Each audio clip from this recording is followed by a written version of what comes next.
नमस्ते सदा वत्सले मातृभूमे। तो प्रेजेंट इंडेफिनिट टेंस में हम वर्ब की फर्स्ट फॉर्म को यूज करते हैं, लेकिन आपको एक बात ध्यान रखनी है कि सब्जेक्ट जब थर्ड पर्सन सिंगुलर नंबर हो तब हम वर्ब की फिफ्थ फॉर्म को यूज करते हैं, यानी कि वर्ब की फर्स्ट फॉर्म में एस या एस लगा देते हैं। अब ये थर्ड पर्सन सिंगुलर नंबर क्या है, इसके बारे में मैं आपको यहाँ पर शॉर्ट में बता देता हूँ। हालांकि ज़्यादा जानकारी के लिए आप मेरी पर्सन वाली वीडियो लेक्चर को देख सकते हैं, इसका भी लिंक आपको आई बटन या डिस्क्रिप्शन में मिल जाएगा। देखिए, आई यानी कि मैं और इसका प्लूरल फॉर्म वी यानी कि हम लोग, इनको फर्स्ट पर्सन के अंतर्गत रखा जाता है। यू यानी कि तुम और इसका प्लूरल फॉर्म जो कि यू ही होता है यानी कि तुम लोग, इनको सेकेंड पर्सन के अंतर्गत रखा जाता है। और ही, शी, इट या एनी सिंगुलर नाउन और इसका प्लूरल फॉर्म यानी कि दे या एनी प्लूरल नाउन, इनको थर्ड पर्सन के अंतर्गत रखा जाता है। इस बात को आप इस तरह भी याद रख सकते हैं, पहले मैं आऊंगा, उसके बाद तुम आओगे और उसके बाद वह या कोई और आएगा, यानी कि ही, शी, इट या एनी नेम। यानी कि I first person, you second person and he, she, it या एनी नेम थर्ड पर्सन। अब चूंकि ही, शी, इट या any singular noun third person है और सिंगुलर है यानी कि एक है, इसीलिए इनको थर्ड पर्सन सिंगुलर नंबर कहा जाता है। और प्रेजेंट इंडेफिनिट टेंस में हम सिर्फ इन्हीं के साथ वर्ब में एस या एस लगाते हैं। इसीलिए प्रेजेंट इंडेफिनिट टेंस में ज्यादातर सेंटेंसेस का स्ट्रक्चर होता है सब्जेक्ट प्लस वर्ब की फर्स्ट फॉर्म प्लस ऑब्जेक्ट, अगर subject third person singular number नहीं है तब। लेकिन अगर subject third person singular number है तब सेंटेंस का स्ट्रक्चर हो जाएगा सब्जेक्ट प्लस वर्ब के साथ एस या एस प्लस ऑब्जेक्ट, यानी कि subject plus V5 plus object. जैसे मैं किताबें पढ़ता हूं, इसकी इंग्लिश हो जाएगी आई रीड बुक्स। हम लोग क्रिकेट खेलते हैं, वी प्ले क्रिकेट। तुम बर्गर खाते हो, यू ईट बर्गर। तुम लोग इतिहास पढ़ते हो, यू स्टडी हिस्ट्री। वह मेरी मदद करता है। ध्यान दीजिए कि यहाँ पे subject third person singular number है, इसीलिए हमें यहाँ पर वर्ब के साथ एस या ईएस लगानी होगी, यानी कि वर्ब की फिफ्थ फॉर्म यूज करनी होगी। इसीलिए इंग्लिश में हमारा सेंटेंस बन जाएगा ही हेल्प्स मी। उसी तरह सीता खाना पकाती है, यहाँ भी subject third person singular number है, इसीलिए हम वर्ब के साथ एस या ईएस लगाएंगे, तो इसकी इंग्लिश हो जाएगी सीता कुक्स फूड। वे लोग सच बोलते हैं, इसकी इंग्लिश हो जाएगी दे स्पीक द ट्रूथ। यहां हमने वर्ब की केवल फर्स्ट फॉर्म यूज की है, क्योंकि सब्जेक्ट थर्ड पर्सन तो है लेकिन सिंगुलर नहीं है बल्कि प्लूरल है, और वर्ब के साथ एस या ईएस हम तभी लगाते हैं जब subject third person singular number में रहे। लड़का स्कूल जाता है, इसकी इंग्लिश होगी the boy goes to school. यहाँ वर्ब के साथ ईएस लगा है क्योंकि सब्जेक्ट थर्ड पर्सन में भी है और सिंगुलर नंबर में भी है, क्योंकि हम एक लड़के की बात कर रहे हैं। लेकिन लड़के स्कूल जाते हैं, इसकी इंग्लिश हो जाएगी the boys go to school.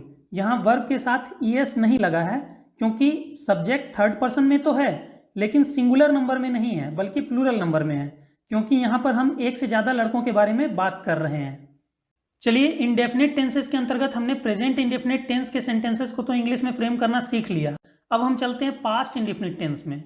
इस टेंस से ऐसे कार्य का बोध होता है जो बीते हुए समय में हुआ या होता था। जैसे वह अंडे खाता था, तुम फुटबॉल खेलते थे, मैंने किताबें पढ़ी, हम लोगों ने क्रिकेट खेला, तुमने बर्गर खाया, तुम लोगों ने इतिहास पढ़ा, उसने मेरी मदद की, इत्यादि। पहचान के रूप में आप देख सकते हैं कि ज्यादातर वाक्यों के अंत में ता था, ती थी, ते थे या आ, ई, ए इत्यादि लगा रहता है। चलिए, अब हम देखते हैं कि इन सेंटेंसेस को इंग्लिश में फ्रेम कैसे करना है।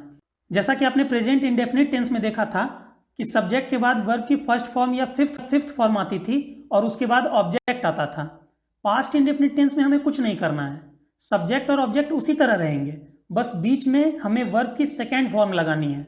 और इसमें पर्सन और नंबर का भी कोई चक्कर नहीं है, सब्जेक्ट किसी भी पर्सन या नंबर का हो, इस टेंस में तो वर्ब की सेकेंड फॉर्म ही लगेगी।